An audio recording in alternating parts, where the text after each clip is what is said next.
안녕하세요. 코슬립 수면의원 신홍범 원장입니다.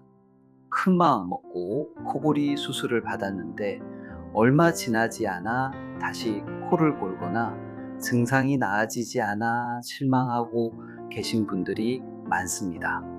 수술이 잘못된 건가요? 혹은 이제 다른 방법은 없는 건가요? 라며 답답해 하시는데요.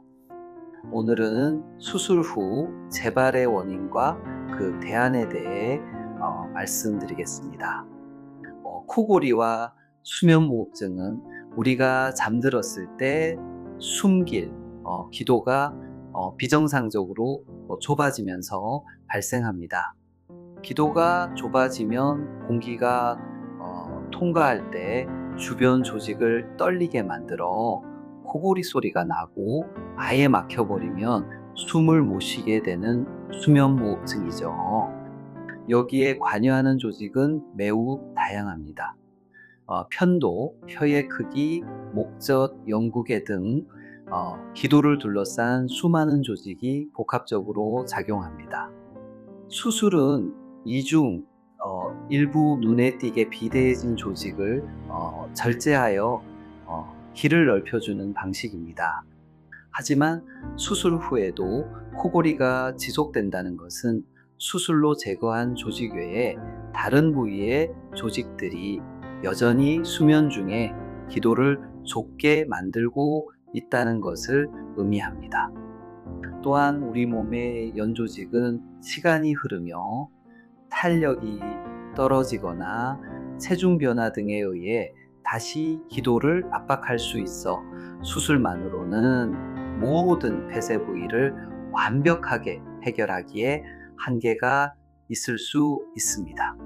특히 수술 후에도 코골이가 계속된다면 단순히 소리만 나는 것이 아니라 수면무호흡증이 동반되어 있을 가능성이 아주 높습니다.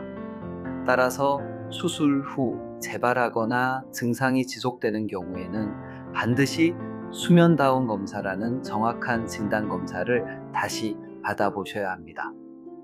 검사를 통해 기도가 어느 부위에서 어느 정도로 막히는지 정밀하게 파악해야 합니다.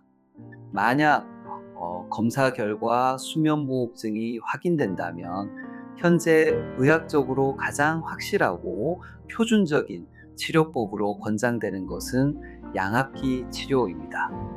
양압기는 수술처럼 특정 조직을 잘라내는 것이 아니라 일정한 공기 압력을 기도에 넣어주어 모든 폐쇄 부위를 물리적으로 확장해주는 원리입니다.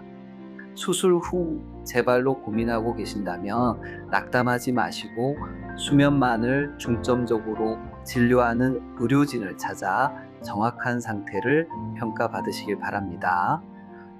본인에게 맞는 최선의 치료법을 찾는다면 다시 건강하고 조용한 잠을 되찾으실 수 있습니다.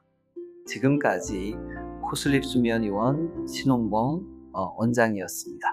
감사합니다.